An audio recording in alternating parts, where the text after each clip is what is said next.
Every journey begins with a simple act of care. For Quest to Unite Africa, that journey started with something simple: a mother, a newborn, and a promise that no life would be forgotten. We did not begin with buildings, we began with people. We packed mother newborn kits with our own hands, because real change starts where the need is greatest. Those kids traveled farther than we imagined, and they opened our eyes to a deeper truth. Aid saves lives, but infrastructure saves generations. So we grew. Together with donors, volunteers, and partners, we sent a medical container to Burkina Faso. Not just supplies, but hope. Not just boxes, but proof that when a community comes together, healing moves across borders. That moment changed us, because we realized something powerful. We weren't just delivering help, we were building a future. Now, the journey continues. The next chapter is bigger than a shipment, bigger than a campaign. We are raising funds to build a state-of-the-art hospital, a place where mothers can give birth safely, where families can find care close to home, and where communities can grow stronger for generations to come. This hospital is not just a structure, it's a promise. A promise that healthcare will no longer be temporary. A promise that dignity will have a permanent home. And just like every step before, we cannot do this alone. Every gift, every brick, every name placed on the founder path becomes part of a story that began with compassion and is growing into legacy. It helps us move from emergency aid to lasting healing, from containers to care that never leaves, from vision to reality. Join us, stand with us, help us build a hospital that will serve generations, moving healthcare into action. Visit q2ua.org today.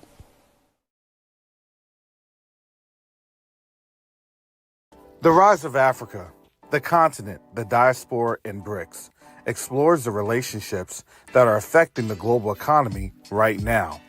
This book explores the relationships of the African diaspora's influence on the African continent and why this is important in stabilizing relationships with an understanding of how BRICS impacts the future, good or bad. You can order your copy of The Rise of Africa today on Amazon.com.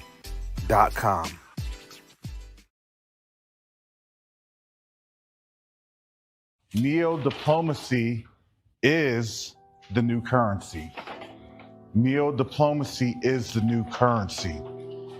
The reason that I can say that is you have a couple of different factors occurring right now as we speak on the world stage. The dollar is being disrupted. Nations are no longer wanting to engage with the United States. But the third factor that affects each and every one of us is that there is a diaspora from the African continent that's willing and able to engage our brothers and sisters on the continent.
All right. Shalom, salama, siyemi, shalom. Greetings to all of my Israelite brothers and sisters from around the world, whether you're of the bloodline of Abraham, Isaac, and Jacob, the house of Israel, or you're Gentile grafted in to the house under the blood of Yahushua HaMashiach. I welcome you this morning. A lot of breaking news. Can you all hear me, by the way? Um, before I begin, shout out to Brother Yacoba yesterday. I could only kind of listen in with the things that I have going on. So the only thing I was able to say was that his volume was good and the one and you know. Um, but yeah, those are certainly. Let me just give you kind of a synopsis. So basically, in terms of the high probability, not saying that it is, but the high probability with probably a coalition coefficient, a confidence level of at least a 99.75% confidence, as Brother Yacoba was breaking that down yesterday. We're seeing, and one of the things that I I was thinking about and listening intently on as he brought this up in terms of Daniel chapter 8, King James Version. And we have covered that extensively. And as I had stated here on this channel, on this platform, I'm looking at the contemporary process and analysis of what's happening in our world that's actually building the kingdom as we speak, because this kingdom building process wasn't a process that was just going to occur overnight. It's actually a process that happens, in my opinion, in tandem, right? Hand in hand with, as the nations fall, the Most High's kingdom rises, because we're seeing that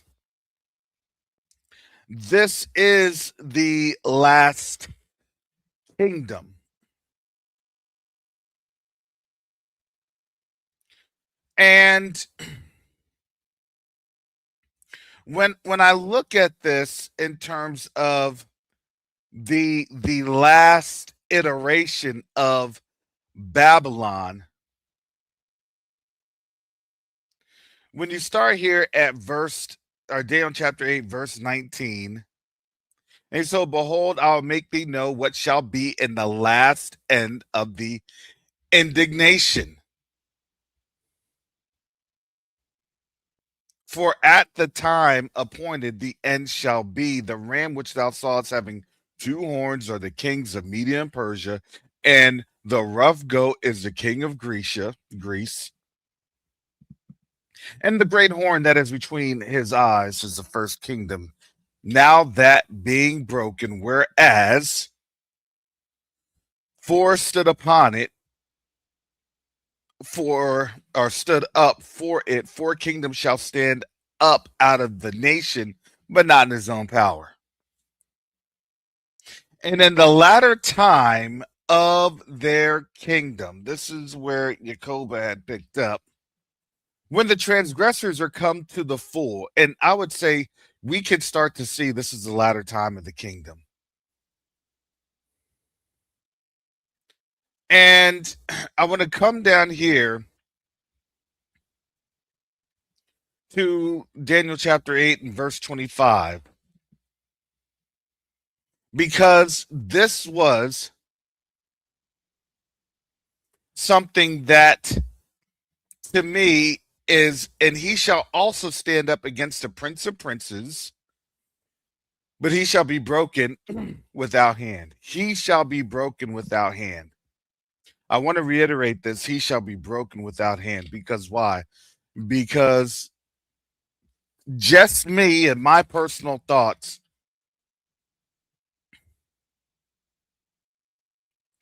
you break something, if they're broken without hand, there is a psychological, sociological crumbling or collapse that has taken place. And in my opinion, I believe that that's happening right now with the financial segments that's going on, because I truly believe that a lot of people don't really understand how big um, economy works, how big finances work, and the stabilization of economic order. And every kingdom goes through the collapse, and the collapse is usually through the economic order. But for the economic order to collapse, there has to be other existential circumstances, other outside circumstances, outside influences that then creates the pressure to cause the cataclysmic effects, the calamities.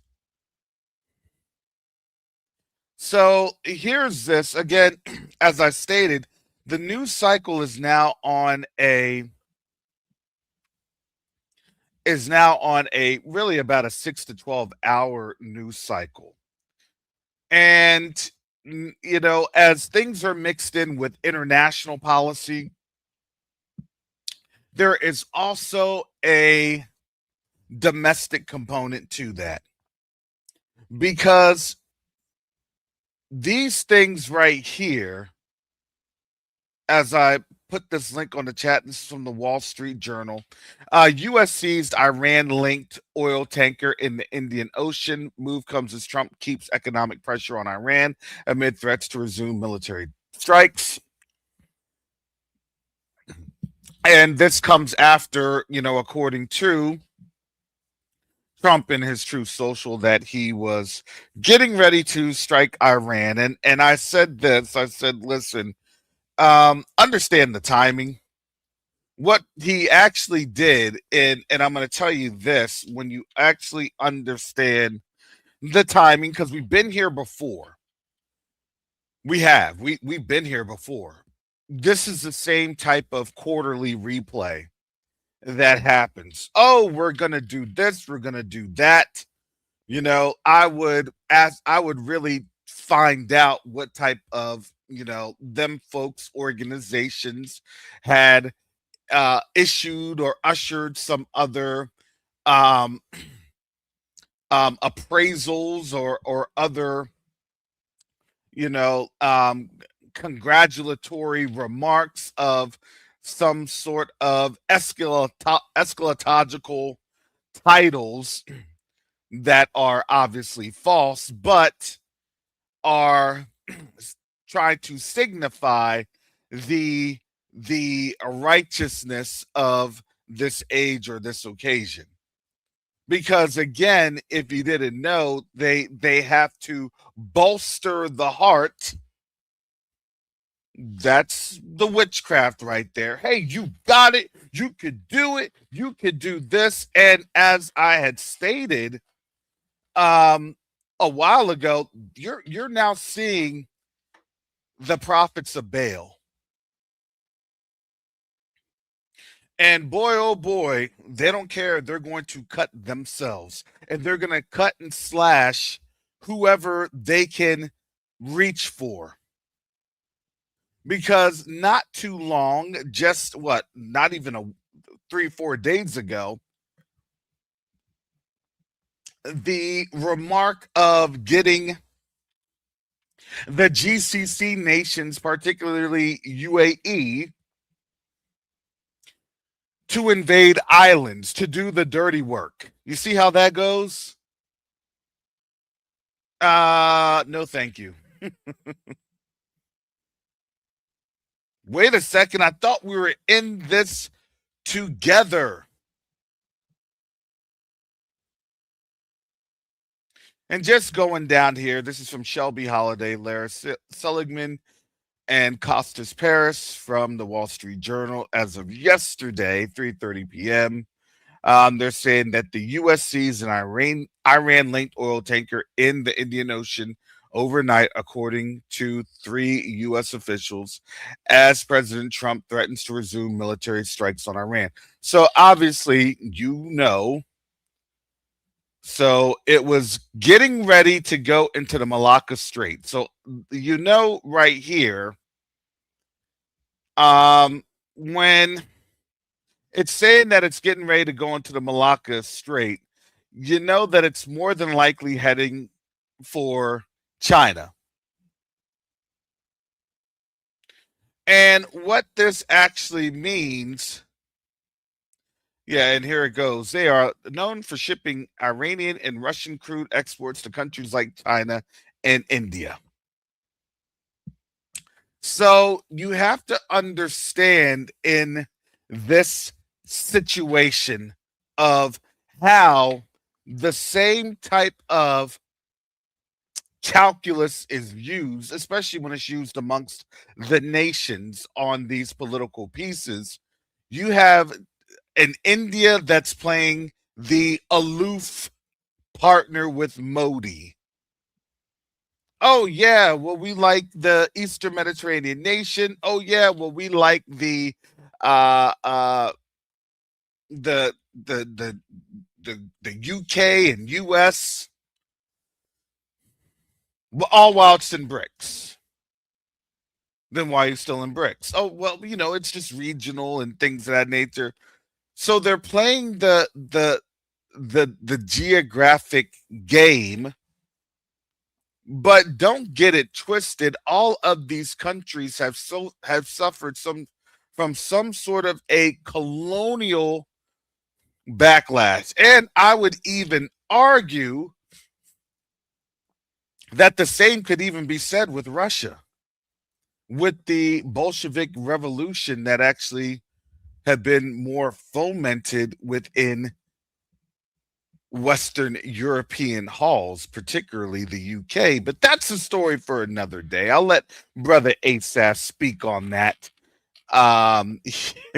sometime on Monday, because Monday we're going to have an extended time of Covenant Awakening. So be sure to join me Memorial Day. But now you see this on the heels of the Xi-Putin visit.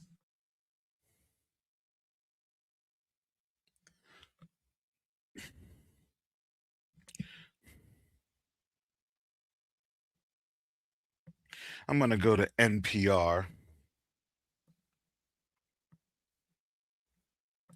I like to give you all some variety with my reporting.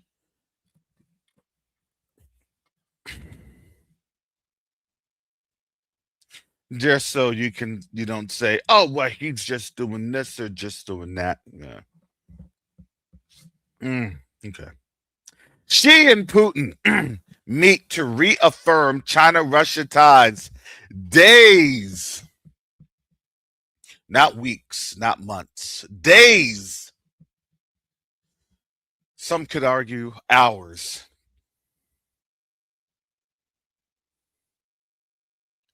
After Trump's visit. This is from the Associated Press. Updated today, May 20th at 5:03 a.m. It shows Xi and Trump in front of the honor guard and more of a stoic manner. Russian President Vladimir Putin praised his close ties with Chinese leader Xi Jinping and said their countries are partners in trade and international affairs as they open bilateral talks Wednesday on his trip to Beijing. I would say the international affairs is definitely an asterisk on that one, because I hold the opinion that They are in close military cooperation. They've been in close military cooperation. I would argue that more than likely, with things going on in both Russia and Iran, you have military advisors from the Chinese in both segments, collecting on the ground data points within whatever joint or tactical operations center. So then they are seeing the real time data and the real time tracking, because they're trying to, in my opinion, collect as many TTPs. Those are your tactics, techniques, and procedures.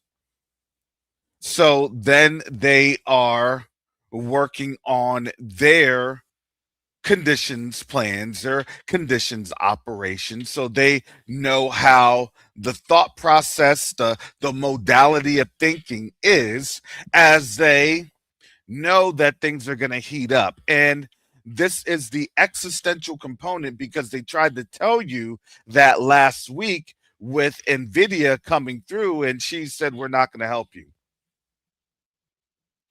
So what the economy is doing on these tech stocks, especially what happened on Monday and Tuesday, and presumably today, it's a death spiral of companies investing and investing. It's a high level Ponzi scheme investment that's not being fed. It's a fire that's no longer getting any oxygen. And when the oxygen starts to run out on a fire, obviously you start to see the flames reduce and reduce and reduce. Well, they said it's a hot economy. Our economy is hot. Why is that? Because there is continued propping up of foreign investment. Now that the Chinese foreign investment is gone, because China did something major within these last 60 days, they started to decouple. And that's what prompted Trump to beg. Don't get it twisted. It was no invite. It was a beg to go to China, right? He was trying to go in March. They pushed it back to April. Then they pushed it back to finally May. This is all documented. But China had already started their decoupling operations. And as they decoupled, well, guess what? Now you have a world that has been destabilized, a world that is now rushing to a manufacturing power. Essentially speaking, and it's not to scare people, but it's to have and to give people the understanding of what's going on. When you don't have people injecting the capital, there is going to be economic fallout, because people are going to get paid first and some people are not going to get paid at all. Traditionally speaking, we already know who those people are that will get paid first. So let's not be naive or coy in our understanding, which has been the playbook of getting rid of Black folks from the roles of traditional payrolls.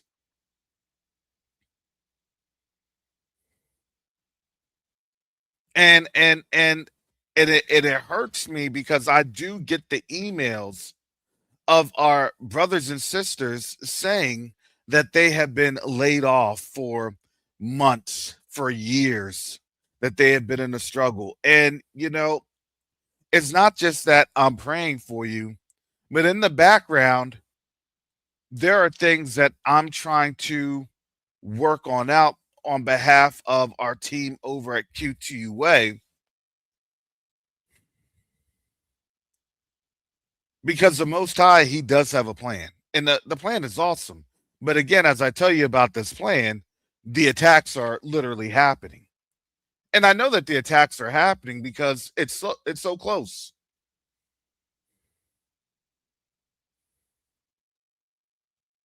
And yesterday I'm literally on the phone with Sister Coco, brother Fast Nickel, and we're coming up with different things going on because and I'm not going to give any spoiler alerts, but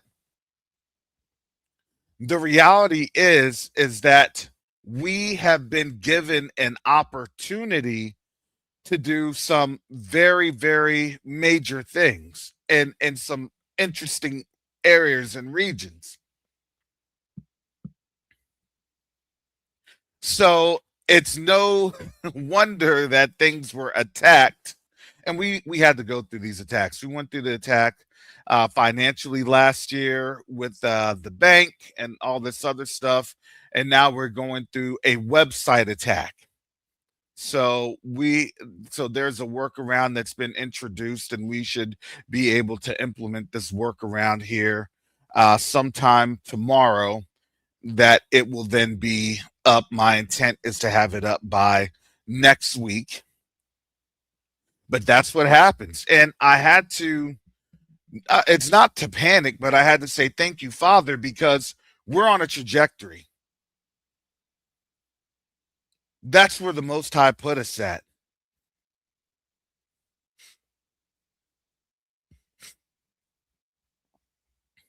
And, as as the enemy likes to attack, because he does, he knows where to attack us. He knows where to attack us in our pocketbook, in our wallets. Remember, the same curses that was on us are now coming back to them. And the reality is that they don't really have a relationship worldwide like that with these other countries, because these other countries that used to be cool with them, they're now trying to be able to swim while America's sinking. They're getting off the life, or they're getting off the Titanic. They're trying to get into these life rafts.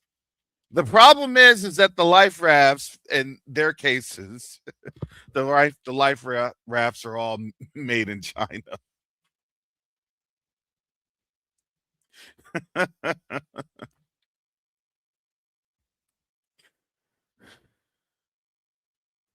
Hey, you want to use this made in China life raft? You're gonna have to cut. You're gonna have to cut off the United States, huh? You're gonna have to, if you're gonna do Euroclear. There's some things they're breaking them without hand. Can we say economic policy? Can we say that that's the same policy that was done to us? Wow, what an Obadiah moment. I'm just saying, isn't it awesome to see scriptures in fulfillment? Brother Yacoba was showing you that.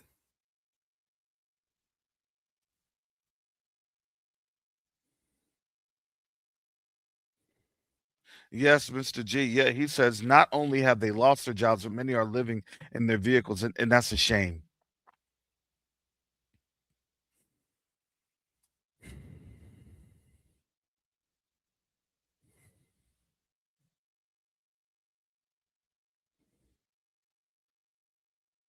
But I digress. So, what's happening here in this NPR article? Here is something that was different. Putin said, "My dear friend, we are delighted to see you. We keep in constant touch, both personally and through our aides in government." She also stressed the political mutual trust and strategic cooperation between the countries, according to Chinese state media. The two leaders have praised each other profusely in the past, with Xi at one point describing Putin as his best and most intimate friend. People, let me tell you about my best friend.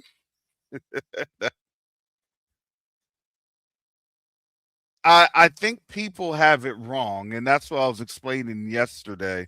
People had it so totally wrong with the the the Xi Trump trip, and now you are understanding that. I'm just going to put this right here. That this is the times of India And this, I put this here cautiously. I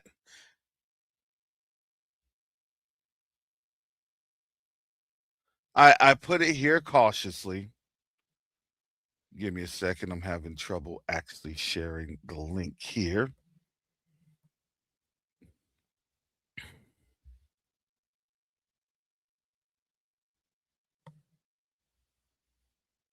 But I'll reference this. This is from Times of India. If I'm not able to share the link, it's a little iffy. But it says breaking news or breaking massive blast near Red Sea, IRGC and Houthis react. U.S. Navy on alert. All right, the way that this is, oh, this is not good. Sorry, the of how the screen is, but I'll read this. It's just gives a commentary.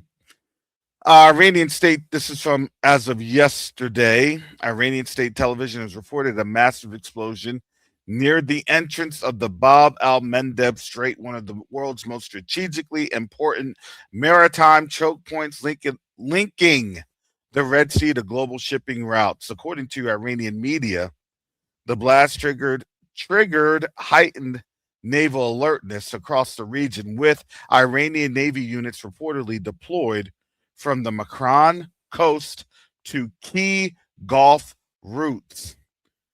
Iranian outlets also claim the IRGC Navy continues maintaining oversight across the Persian Gulf and Strait of Hormuz, where nearly 1,500 vessels are reportedly awaiting authorization. The incident comes amid rising tensions involving Iran, the United States, and the Eastern Mediterranean nation, while questions continue surrounding the exact nature and cause of the reported explosion near the critical waterway. And I would say this.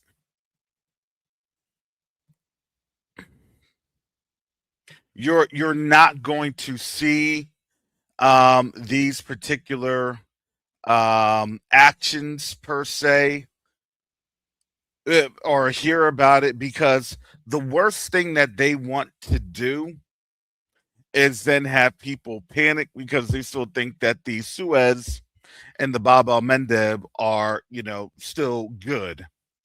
And if you have that coming online, especially a week before Memorial Day, well, of course, then what ends up happening is that you have to raise petroleum and fuel prices as they're trying to they're trying to stabilize it with more gas and petrol products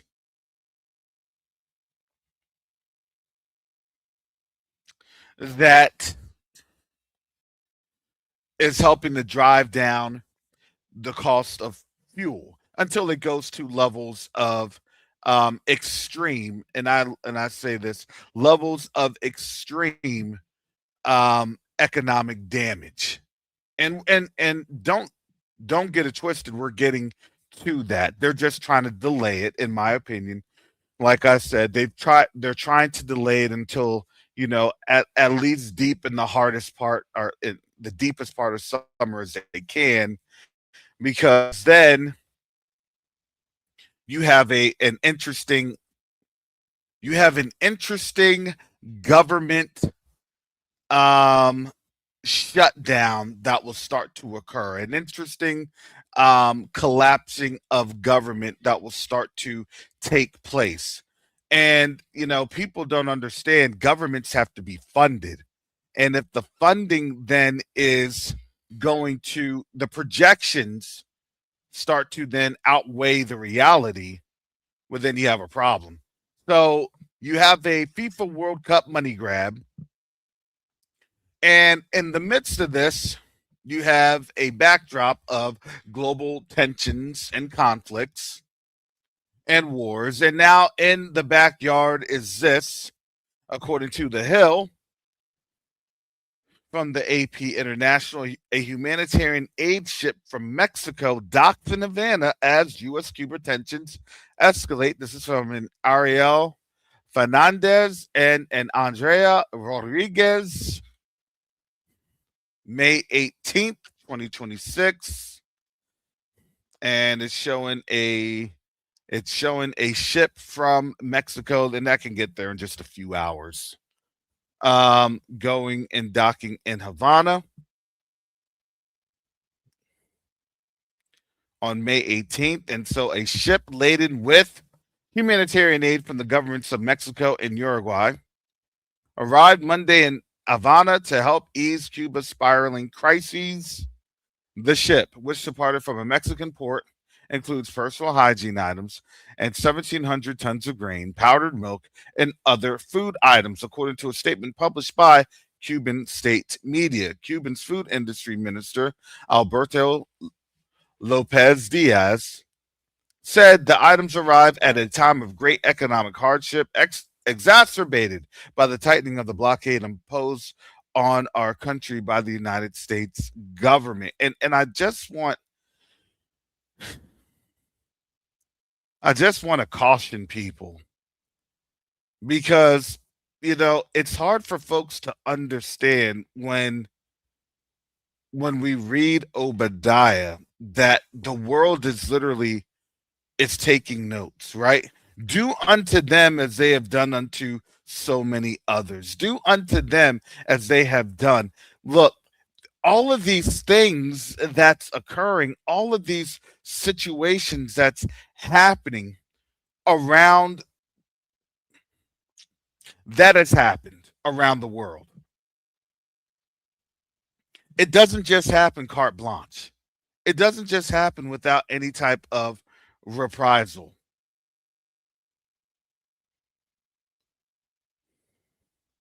What people don't understand is that the Most High is a very, very awesome and fair Elohim. Well, we went into captivity because why? Because our ancestors were wicked. So when people say, "Oh, I praise the ancestors," what, you praise their wickedness?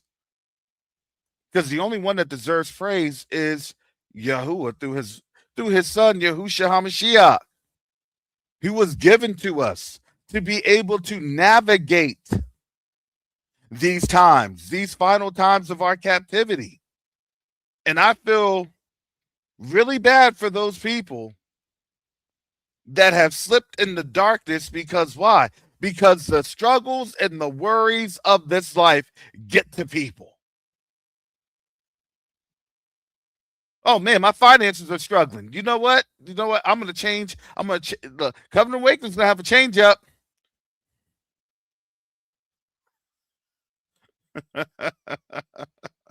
Live from the Eastern Mediterranean nation.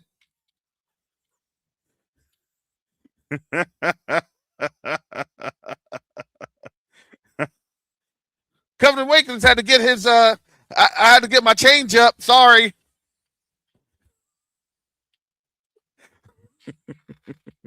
Live from one of the two golden statues. I'll report on the second golden statue tomorrow.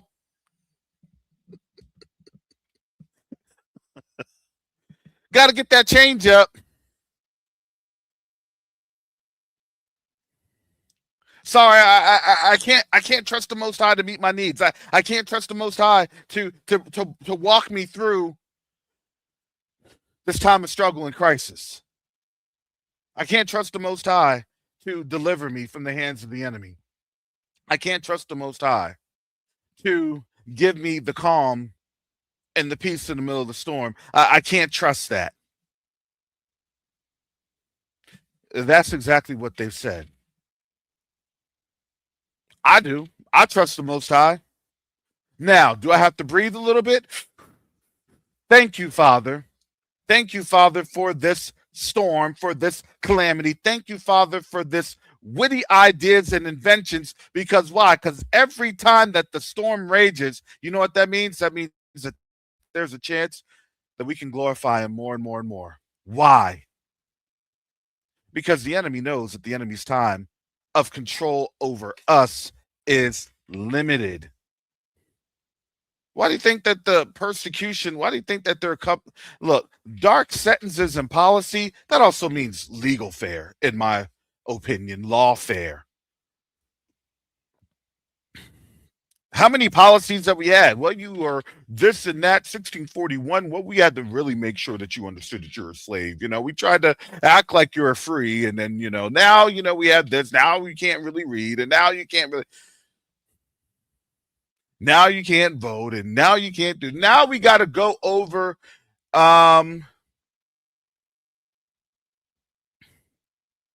ensuring that your 14th Amendment, because it's not just your 14th Amendment. It's not just the voting. The voting is the quote unquote, that's the topical analysis. Oh yeah, it's about the voting and the redistricting and yeah. We need to also talk about that legal status. Technically speaking, you all are stolen cargo. Technically speaking, look, and again, when that happens, I'm shocked.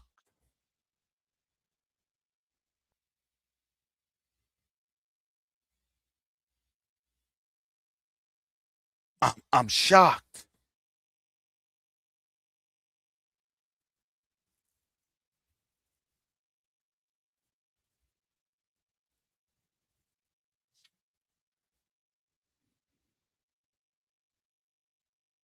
Why are people shocked? And why will people be shocked?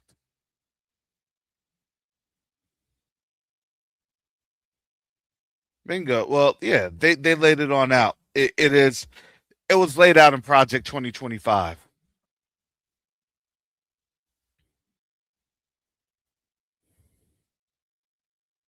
Now, I told you, I certainly believe this. At the end of the day, it's not just the US needs China or the US needs China's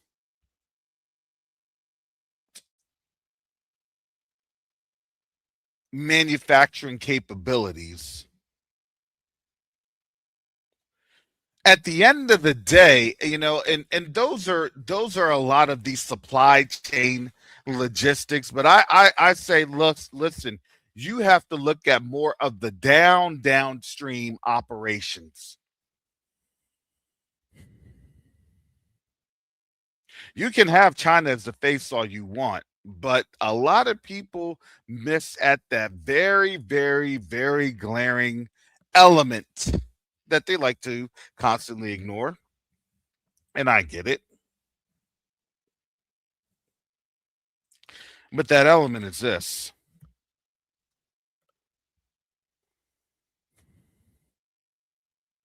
At the end of the day, people still need to have access to Africa's resources.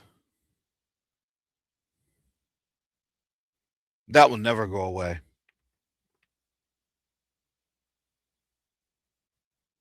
So imagine this policy that has, quote unquote, broken this empire without hand. Well, what is that? That's manufacturing, that's resources, that's goods.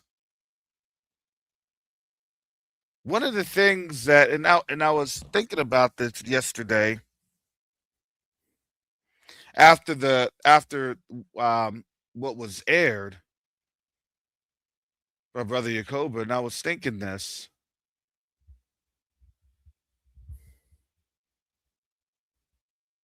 What if there's a major event or some sort of event? They do a strike. Let's say they do a strike. Hey, we've done this, we did this. Who's to say that they don't do the strike this weekend? I don't know. Because according to a lot of the media reports, there was a very strong indication that something with the NU clear was getting ready to pop off.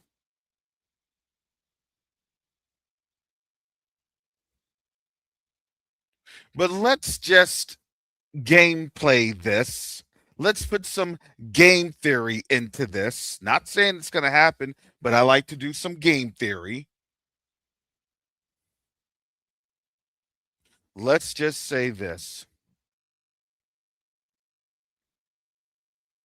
If something like that to occur in Iran, what would then happen? I would tell you a couple things that would probably happen within the first week. Within the first week, I would say that the UN would have an emergency meeting, and the UN would then up and move its operations to Nairobi, Kenya, where it was already planning to move its operations anyway. And they'll continue to have their makeshift operations until, quote unquote, until further notice. So then they can get their UN delegates on out of there. At the same time, there would be more, not just geopolitical instability, there would be a global crisis, because then people will have to start rerouting commercial shipping from the United States. It would be a reroute. It would actually show the dramatic effect, because then people will be too afraid. I can't go there. Why? Because I don't know what they're going to do to us. What ship would literally in their right mind go over to a nation that would be deemed a pariah nation, like pariah of pariah?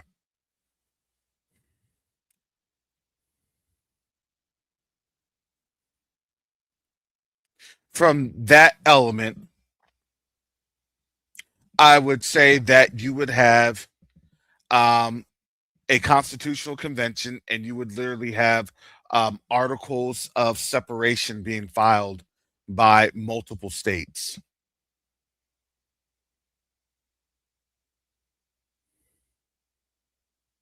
And in doing so, those multiple states would want to ensure that they have their quote unquote resources and funds. So they would then have to raise up, it's not an army or a militia, but they would say that they're raising up their logistical capacity to be able to, peaceably, they always throw those words around, to be able to peaceably go through and have their wealth in these probably more than likely federally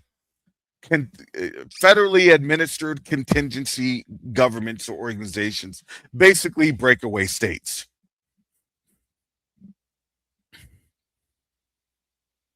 Until they can assess, the viability of returning to the United States. That's how that would go.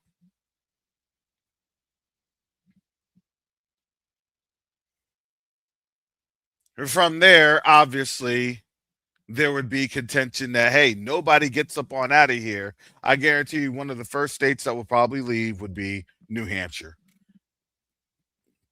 And I would say New Hampshire, Maine, and Vermont. New York, not so much. They'll go into New York and they'll seize New York. New York is an actual financial center. They'll have to seize New York. And probably the same with Boston. So those would be kind of your frontline entities. At the same time, there will be calls for UN involvement for peacekeeping to ensure that, again, that's a destabilization effort. So number one, they'll move the UN on out probably within 48 to 72 hours. They'll bring in their peacekeeping forces to make sure that folks are are moved on out in those peacekeeping forces. They will then maintain an active branch, because at that time, again, guess who's going to be screaming to get up on out of here? A lot of people.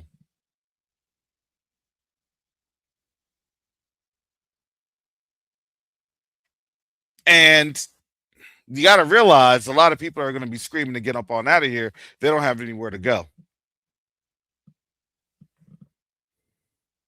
Except for us.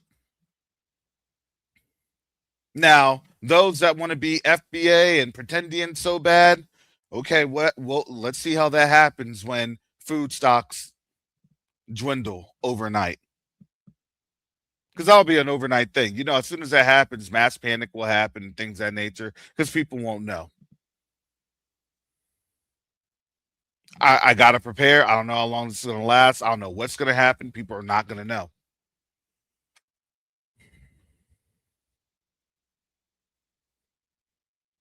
You're going to have disruptions in communications. You're going to have disruptions in just about everything. You may have the potential of, communications and things of that nature, but who's to say that that's not already on our AI infiltrated online? I think even right now, AI is infiltrated online, especially here in the United States. Which is why, you understand why Russia cut itself off from the internet.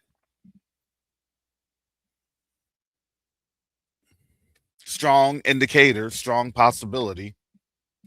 Okay, well, we can't really take the chance. They disconnected.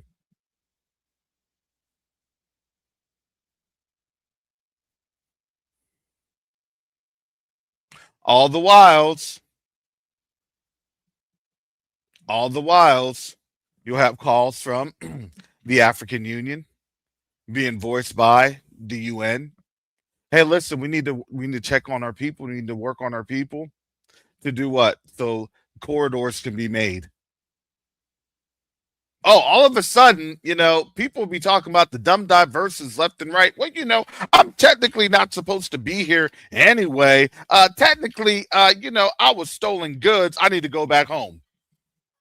Why do you need to go back home now? Because I can't eat.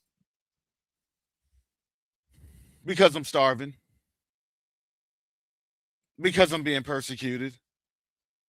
Because they came on in there and they stole all my stuff. I thought I lived in a good area. I didn't really have too many of us around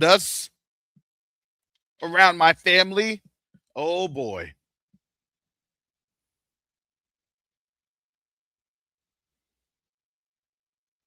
And that's not to scare anyone, but that's to be able to critically think through the issues of what's getting ready to happen. Do you think that all this stuff was going to just be a nice, oh, you're going to board a cruise ship and you're going to be on a plane and you're just going to be on a fleet of planes and you're going to have a great time? Or do you think that you're going to be running and getting on out as people are trying to chase you down?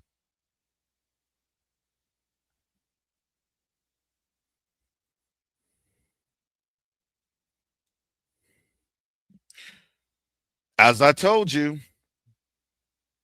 it's going to be an effort of please remain calm. You'll have information on emergency alerts.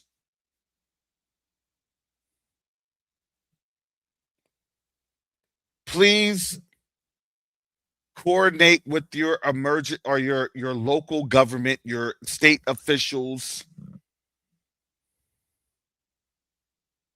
It'll start to look like, I've experienced that many a times here in Florida with hurricanes and everything else. Hey, stay where you were at. And you'll see local officials, sheriff's officers, police officers roaming around. Hey, what are you doing on out here? I need to, unless you are a emergency management official, unless you are working at shelters or hospitals, you're not going to be able to go outside. And on top of that, here's one of the coldest things I think that may be drone provided with your validation. Make sure that your rations are good.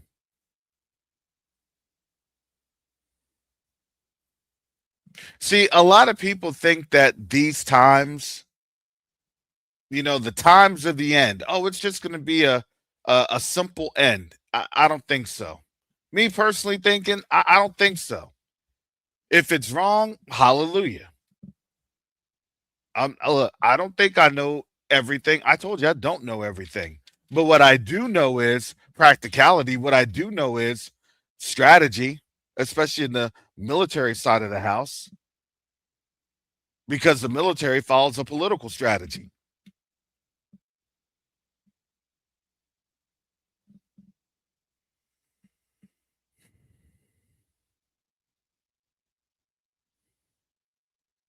So there'll be a reach out to the rest of the world while there's internal struggles going on in the United States, just like what you would see in these other countries that have been torn apart with war. You have your war monitors on the ground, you have your peacekeeping operations on the ground. And all the while, those peacekeeping operations are going to be like, man, make sure we get our stuff. Make sure we have our stuff. Make sure we have our money. Make sure, look, we saw that in what? Democratic Republic of Congo. What do you think they're going to be doing? They're going to be looting this place. You can call me crazy, but that's my thoughts. Those are the processes that go on with everything.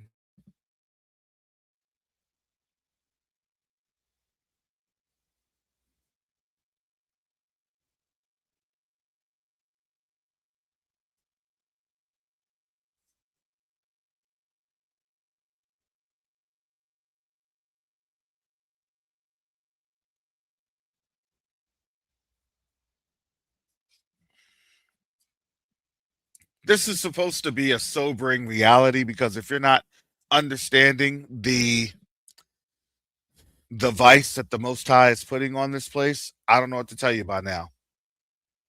Hey, go to sleep if you can. Get comfortable if you can. You don't have to shy. You just act like everything's cool. Look, we could talk about the Knicks.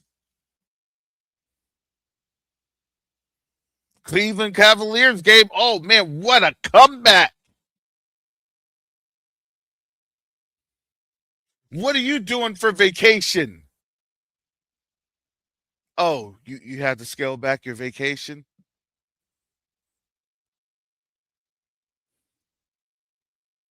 You weren't driving like you thought you're going to drive. You weren't traveling like you thought you were going to travel. Oh, things are a little interesting.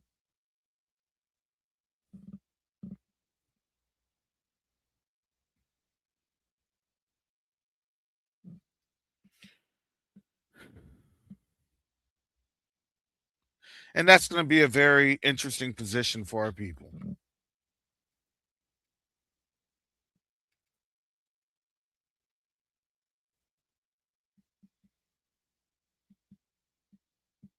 I was getting ready to show a story from the Washington Post of Ketanji Brown, the one of the Supreme Court justices, and in the article, it was stating that she did not know about the push for the voting rights and things of that nature. And, it felt to her very political. And I'm kind of like, of course it was. They're on a time frame. They know this time frame. They're on a self-destruct. They know when the self-destruct goes. I told you all that. You don't know when the self-destruct goes, but they do.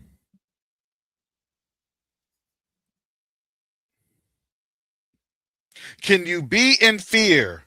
Can they cause you to be in fear? Because why? Because they only have a certain time to orchestrate this self-destruct. And they're trying to take out as many people as they can. Because why? Because the biggest thing that they want you,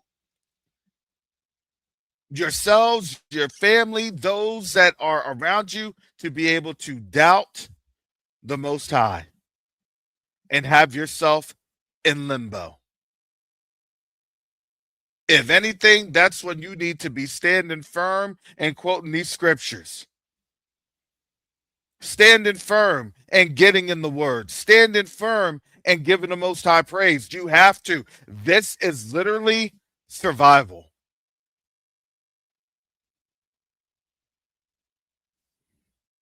Man is not lived by bread alone. But what? But by the Most High's word. I don't like Yahushua. Well, guess what?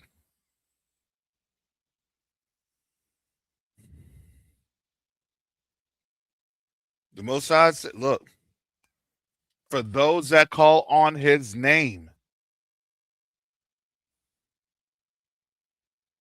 we're trying to make it on out of here, fear and trembling. That's it.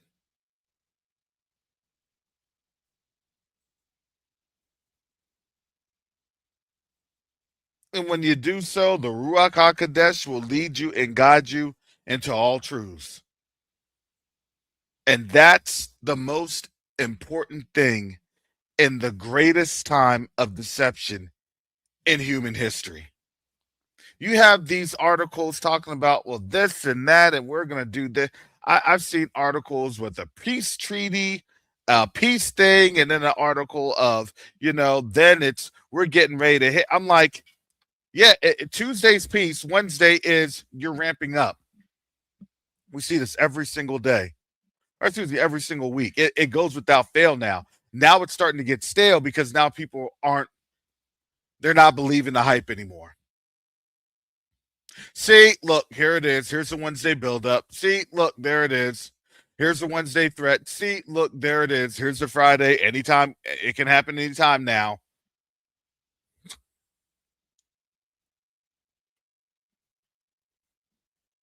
When you know how the actual schedule and the programming works, it becomes stale. Just saying.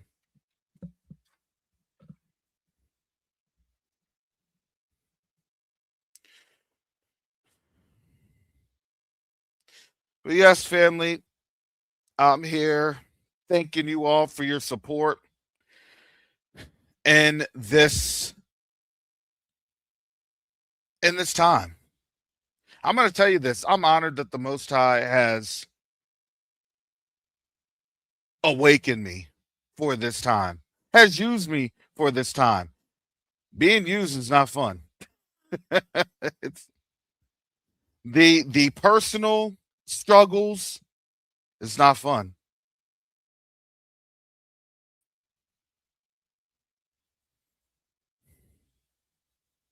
But I'm going to say this. I thank the Most High every day in all of the struggles, because the struggles are meant for us to grow. You can't grow without a struggle.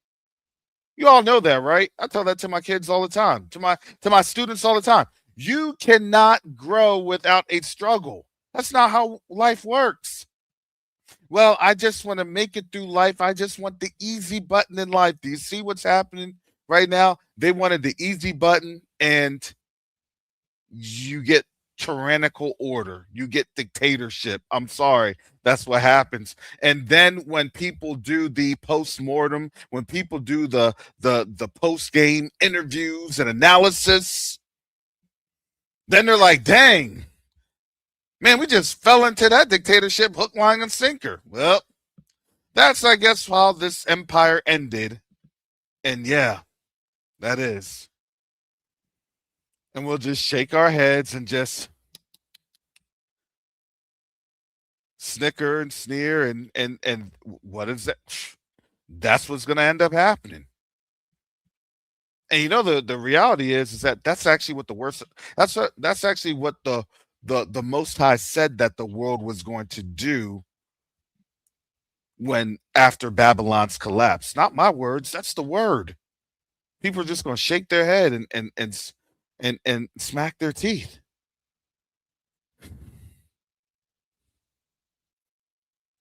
They didn't see that coming. Oh boy, I don't know what to tell you. Sad. We would have healed Babylon. She refused to be healed. Will Babylon render a recompense to Yahuwah? I don't think that they understand. Well, they do understand, but I don't think that they're ready for it. They understand it, but they're not ready. They understand it, but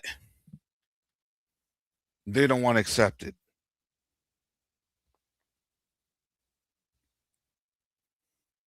Choose your fate.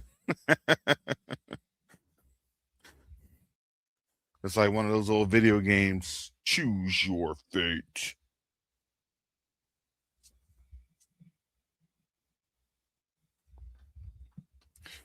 Well, family, with that, I got to get up on out of here. I got to get moving. Got to get this day going. Thank you all for your support. Thank you for your prayers.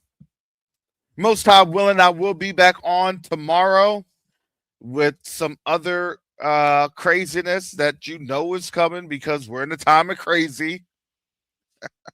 You know, the saddest thing is that I can only touch just a fraction of the stories that's happening right now. Now you realize the times that we're living in. All right, family. So with that said, shalom, salama, siemi, shalom, peace and blessings. Yasharel.